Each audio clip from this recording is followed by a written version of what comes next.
গেছে গঙ্গা, আমাদের ফ্যামিলি সবাই এসছে। এই দেখো আমার যা, এটা হচ্ছে আমার ভাসুরের ছেলে, ননদ, এই যে শাশুড়ি, এই যে সবাই আছে। তো পুরো ব্লগটা দেখুন, আশা করি আপনাদের ভালো লাগবে। মাদুরা থেকে কেমন লাগছে একটু কমেন্ট করে জানাবেন। নমস্কার সকলকে। তো আমার মেয়েকে এখন রেডি করে নিয়ে এসেছি এখানে ফটোশ্যুট করবো বলে। ফটোশ্যুট বলতে কি, আমি ক্যামেরাম্যান, আমি মেকআপম্যান। তো মেয়েকে সাজিয়ে নিয়ে এসেছি এখানে। এই ব্যাকগ্রাউন্ডটা খুব সুন্দর ছিল, কাশবন ছিল, অনেক কাশফুল ফুটেছিল, আর এদিকে ফাঁকা জায়গা খুব সুন্দর ছিল, পরিষ্কার পরিচ্ছন্ন জায়গা। তো ওকে আমি ওখানে নিয়ে আসলাম, দাঁড়ালাম, কিন্তু ও কিছুতেই ফটো তুলতে পারেনি একটাও ভালোভাবে, কারণ ওর চোখে রোদ পড়ছিল বলে। আর সেরকম রোদ ছিল না, কিন্তু বাচ্চা ছেলে বোঝাই যাচ্ছে, তো ওইরকম করবেই, জ্বালাবেই। তো এই যে গঙ্গায় চলে এসেছি এখন ওখান থেকে।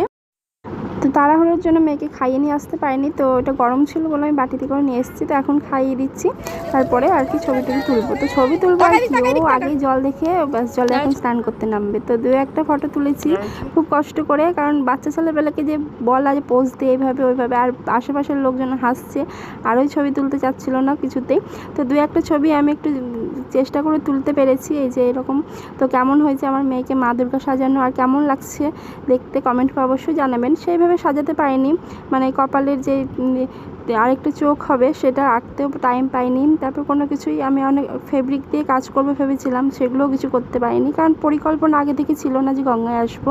তো যেহেতু মহালয়ার দিন বাড়ির সবাই স্নান করতে আসছে গঙ্গাতে, তো আমিও ভাবলাম তাহলে ওখানেই যাই, ওখানে দু একটা ফটোশ্যুট যদি করতে পারি করে নেব, আর আমাদের গঙ্গা স্নানও করা হবে।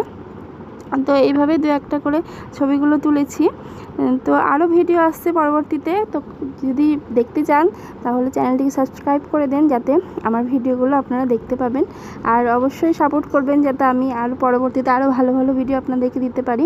আর আমরা কল্যাণীতে যাব আইআইটি মোড়ের প্যান্ডেলটা দেখতে, লুমিনাস ক্লাবে।